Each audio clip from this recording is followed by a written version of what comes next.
when we're trying to change our behaviors, there's some behaviors that we want to be experts at. And then there's some behaviors that we're perfectly fine being amateurs at, right? And on the bottom two as well, the habitué or the addict, there's behaviors that we want to stop doing that are low willpower and high willpower. So it's not necessarily the person, it's the behavior they're trying to change. But I think you'll find it very difficult to become an expert at something if you use the same criteria that it takes to become an amateur at something. If your test to become an expert is this Mia, you actually won't have the grit and perseverance needed to power through the times that are shitty, that are hard. So most people's problems, I think, when it comes to the fitness space in particular, is that we train like we're experts, even though what we want is an amateur behavior. Right? We go to the gym and we have the mentality that we need a trainer and fitness programs, and we need to no pain, no gain, and it's got to hurt or it doesn't work.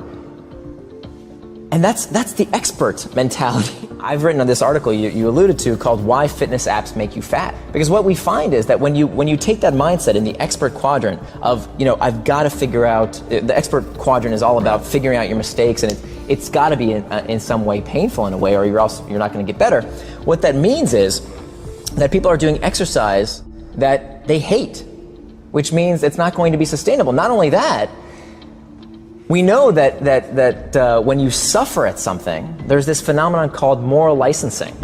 That when we feel like we've sacrificed in one area of our lives, it's like squeezing on a balloon, right? When we feel like we're being good in one area of our lives, we cheat in other areas of our life, right? I squeeze on this end of the balloon, the other area, and we've seen this phenomenon occur time and time again. We find that when people buy green products, they're actually less kind. They're less likely to help someone who's just fallen down in front of them after they've sacrificed by buying an ecologically sound product. Some of the highest insurance rates on the road today are from a car that you wouldn't expect it. It's not Ferraris and Lamborghinis. Some of the highest insurance rates are for blue Priuses.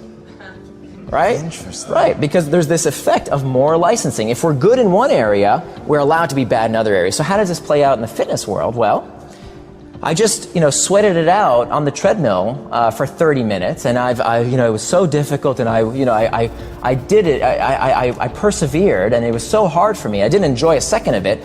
I deserve a Jamba Juice with 60 grams of sugar and 600 calories. Even though I only burned 300 calories on the treadmill, right. I deserve a reward. And unfortunately, when bringing it back to the technology industry, a lot of fitness apps today only look at that side of the equation. They're only about getting your step counts because they're using the expert mode as opposed to the amateur mode. So we talked about the top of that behavior change matrix, right? These do behaviors that are either low willpower or high willpower. At the bottom of that behavior change matrix are the don't behaviors, the things we want to stop doing.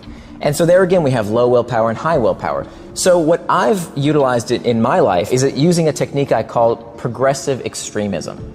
Progressive extremism. And the idea is that the problem with diets, and the reason that diets make us fat, is that they train our brains to anticipate scarcity.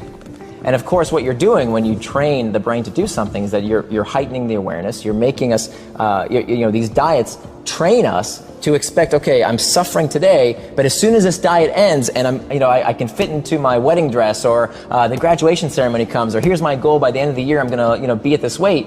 As soon as I free myself from that diet, and that's the problem. So instead of saying, a diet that has this time-based endpoint, what I advocate for is progressive extremism. So pick something that you want to stop eating, in this case, if food is is the behavior we're trying to change. And the criteria is pick something that you can give up without too much trouble, but you can give it up for the rest of your life. Why would I want to do something temporarily and then go back to eating the way I used to eat? That doesn't make any sense. Of course I'm going to gain the weight. I want to make a permanent change. And so I started out with the first thing that I excised from my life was candy corn. And so I just cut them out and say, I'm never eating candy corn ever again. And then what happened? And I kept track. I kept track of everything I gave up. And then maybe like a week or two later, I'd assess and say, hey, that wasn't so hard. What else could I give up?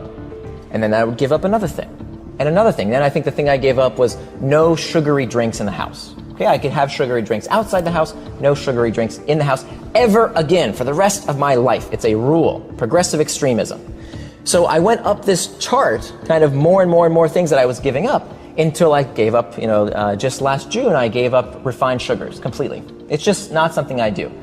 Now, people have no trouble saying, oh, candy corn, easy, that's great. But then you say, okay, I'm going to give up all refined sugars, and people say, oh, that's not so cool anymore. Right. But of course, that's the natural progression. And what you're doing here is you're using this phenomenon of self-image. That when you talked about self-image earlier, and how we can actually utilize how we see ourselves to boost our willpower.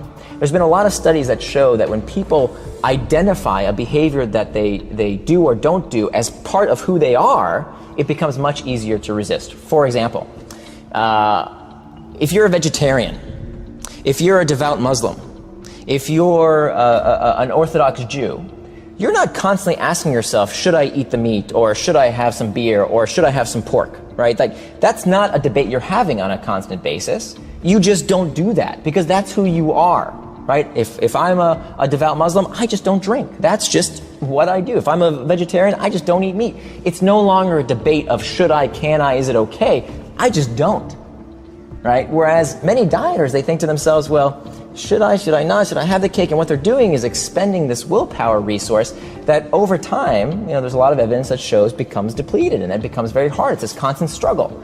But by doing this progressive extremism and saying, look, that's just one thing I just don't eat, and taking it slowly. I mean, this has to take years to scale up. You're constantly excising things from your life, from your diet, but for the rest of your life. And it's using that same principle of, this is just who I am, I just don't eat those things. So that's the shift, is changing your mindset of this is something I just don't do versus something I can't do, which can't means maybe it's flexible versus something I just do not do.